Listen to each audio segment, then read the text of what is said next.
Alô, alô, pessoas. Aqui quem está falando é o professor Tiago e eu vim para falar de física para vocês. Bom, galerinha, na aula de hoje a gente vai fazer uma introdução sobre eletricidade, tá?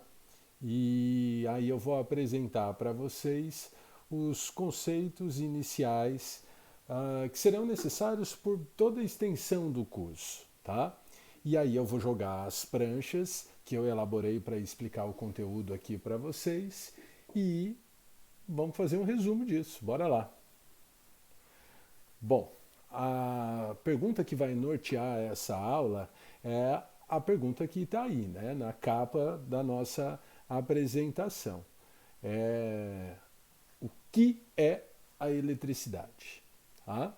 Você já parou para pensar nisso? No que é eletricidade? Você usa para tudo. Você usa para alimentar o computador que você está utilizando para assistir essa videoaula. Você utiliza eletricidade para alimentar o seu celular, o micro-ondas da sua casa, para você esquentar alguma coisa que você queira comer. Você usa eletricidade para a geladeira da sua casa funcionar.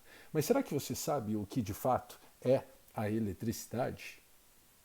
Bom, para você ter uma ideia, né, essa tal de eletricidade, ela é conhecida desde antes de Cristo e ela foi reconhecida, né, o primeiro registro que a gente tem, por Tales de Mileto, quando ele descobriu então que se ele esfregasse essa pedrinha amarela que está representada aí na prancha, que se chama âmbar, né? Se ele esfregasse isso na roupa dele, essa resina, não é nem uma rocha, não é uma pedra, né? É uma resina que escorre das árvores.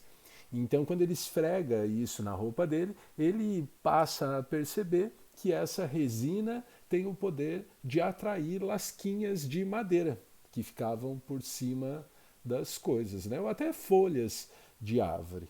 E em grego antigo, a tal pedra âmbar, a tal resina âmbar, ela recebe o nome de elétron. E é daí que vem o nome eletricidade que a gente utiliza.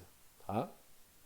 Bom, partindo dessa observação do Tales de Mileto, que a resina, depois que a gente manipula ela, ela manifesta uma nova característica, né, um novo poder de atrair outras coisas, eu posso entender então que eletricidade ele é uma propriedade da matéria, ele é uma propriedade intrínseca da matéria. Mas o que significa isso, professor? Esse vocabulário difícil que você usa nas aulas de física. Bom, propriedade intrínseca, gente, tem a ver com a essência das coisas, né? Uma coisa que é inseparável, indissociável. Né? Por exemplo, olha só esses tijolinhos, que belo, né? Pela definição do que é a matéria, né, a gente tem que esse tijolinho é um corpo que ocupa espaço e ele possui uma massa, essa tal massa invariante aí. Se eu pegar esse tijolo e colocar numa balança, eu vou conseguir mensurar a quantidade de matéria que existe nele. Tá? Então, tem como pensar num tijolo sem pensar na massa dele? Não tem. Então, a ideia de massa é indissociável do conceito de matéria. Então, massa também é uma propriedade intrínseca da matéria. Tá? Então, agora, o que a gente tem que entender é que tanto a massa quanto a eletricidade, elas fazem parte de tudo aquilo que ocupa um espaço no universo. Eu, você, um alface, esse tijolo que está representado, todos esses objetos possuem a tal da eletricidade. E aí, se a gente olhar, né, bem para dentro dessa estrutura da matéria, lá na estrutura atômica, que é a unidade fundamental da matéria, a menor parte de matéria que a gente vai entender, né, que nesse modelo científico que criaram, a gente vai encontrar as características tanto de massa quanto de eletricidade. Nas aulas de química, você já aprendeu que essa massa dos átomos ela está mais concentrada no núcleo atômico.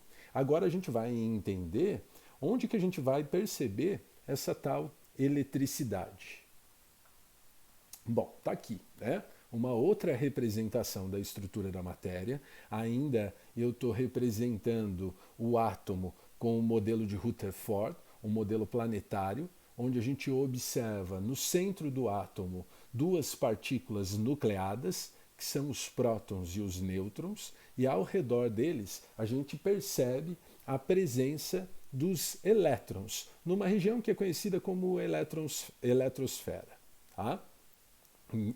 As partículas, os prótons e os elétrons, eles estão marcados com esses rainhos porque são as duas partículas que manifestam essa eletricidade. Eles possuem, portanto, uma carga de eletricidade que a gente consegue aferir. Tá?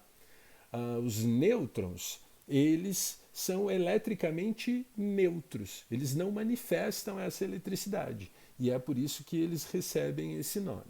Só que daí tem uma coisa interessante. Tá? A quantidade de eletricidade que existe dentro de um próton e a quantidade de eletricidade que existe dentro de um elétron é a mesma. Tá? Então eles têm o mesmo valor. A única diferença entre eles é no tipo de eletricidade, no tipo de comportamento elétrico que eles vão ter. E isso levou, né, a gente a representar a carga elétrica do próton com um sinal positivo, enquanto a carga do elétron com um sinal negativo. Mas só para representar a diferença que existe no comportamento dos dois. Mas os dois possuem uma quantidade de eletricidade. Essa quantidade de eletricidade, que está indicada aí pela seta vermelha, de 1,6 vezes 10 a menos 19 coulombs, é o que a gente chama de quantidade de carga elétrica elementar. Aqui, né, nesse nível de ensino, no ensino médio, a gente vai considerar que essa quantidade de eletricidade é a menor que existe na natureza. Tá? Então ela vai ser a base para tudo que a gente estudar de eletricidade. Tá? Vai ser a quantidade elementar. Quero que vocês percebam a unidade de medida que a gente está usando, que é o coulomb. Tá? Essa unidade de medida ela vai representar a quantidade de carga elétrica. Bom, só que a gente pode aprofundar, tá? Até o último slide é o conhecimento básico que você tem que ter para acompanhar as outras aulas. Agora, se você for um rapazinho ou uma mocinha muito curiosa, a gente pode ir um pouquinho além nessa estrutura da matéria e a gente vai olhar para o modelo padrão. Tá? Que é o modelo mais atual. A última confirmação que a gente teve desse modelo padrão foi em 2012, lá no CERN, no Centro Europeu de Pesquisas Nucleares, que inclusive foi laureado com o Prêmio Nobel de 2013 pela descoberta que eles fizeram do bóson de Higgs. Mas o que é esse tal de modelo padrão? Vamos olhar aqui, vamos tentar entender as escalas de comprimento que a gente tem no universo. Tudo aquilo que a gente manipula, eu estou considerando aqui que tem uma ordem de grandeza de 1 metro, que é esse 10 elevado a 0. Só que se a gente conseguisse olhar para uma escala menor e conseguisse observar os átomos que compõem essa matéria, a gente já ia estar para uma escala muito menor, de 10 a menos 10 metros, que é a escala de medida do átomo já. Tá? E o átomo, por inteiro, ele tem um núcleo, composto por prótons e nêutrons, e tem a eletrosfera, no modelo lá de Rutherford que a gente olhou. Tá? Isso aqui tem uma medida de 10 a menos 10 metros, isso aqui já é muito pequeno, comparado com o padrão que a gente tem de metro aqui. Só que se a gente for olhar para o núcleo atômico, para os prótons e para os nêutrons, aí isso vai me dar uma dimensão de 10 a menos 15 metros. Só que você tem que entender que se a gente cortar os prótons e os nêutrons, existem outras subpartículas dentro dele que são conhecidas como quarks, que, portanto, são menores ainda do que o núcleo atômico. Tá? Esse tal escala de universo, a dimensão dessas coisas, eu vou deixar uma dica aqui para vocês, assistir no YouTube um vídeo que mostra essas ordens de grandeza com essas potências de 10 aí que eu estou falando para vocês, certo? Então depois vocês acessem isso aí. Bom, continuando aqui, tá? Para a gente falar um pouquinho mais de quarks, está aqui a representação daquilo que eu chamo de modelo padrão. Tá? E aqui todas as partículas que o compõem. As partículas em vermelho, como está indicado na legenda, são os quarks, e as partículas em verde são os leptons. E esse conjunto de quarks e leptons, eles formam um grande grupo que são os férmions, que são as partículas que possuem tanto carga elétrica quanto massa. Qual que é a diferença entre elas, então, para elas estarem classificadas com cores diferentes, professor Tiago? Bom, a ideia aqui é básica. O que está classificado como lepton, essas partículas verdinhas, né, como o tal, o muon, o elétron, que é a mais conhecida, e os neutrinos do tal, do muon e do elétron, são partículas elementares, não existe nada menor do que elas na estrutura atômica, tá? E elas aparecem sozinhas na estrutura atômica. Né? Eu consigo isolar um elétron, eu consigo isolar um muon, eu consigo isolar um tal e os seus respectivos neutrinos. Entretanto, quando a gente fala dos quarks, eles são partículas elementares, porém elas não são encontradas sozinhas na estrutura da matéria. Os quarks eles vão ser encontrados em grupos de 2 ou de 3 quarks. O próton e o nêutron, por exemplo, eles são formados por 3 quarks. São 2 quarks up e 1 down no próton, e no nêutron a gente tem 2 quarks down e 1 up, para formar a quantidade de carga elétrica de cada uma dessas partículas. Tá?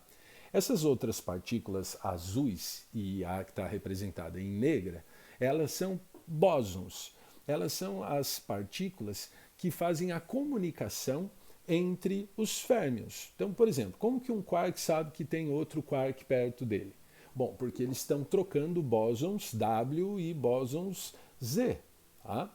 Quando que um elétron sabe que tem outro elétron próximo a ele? Bom, quando eles trocam o bóson, que é o fóton. Tá?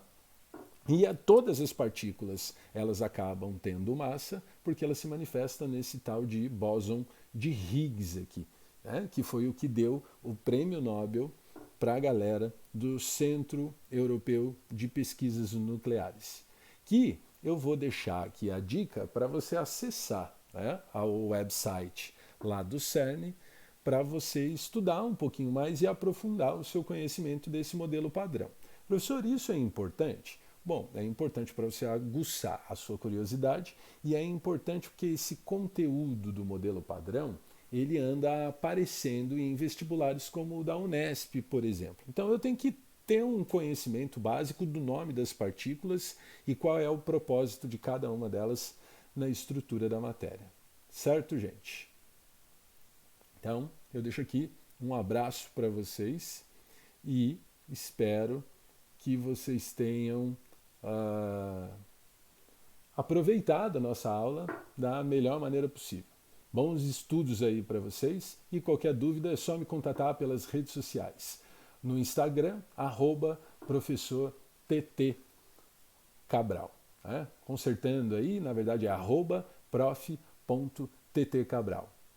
Falou, galera.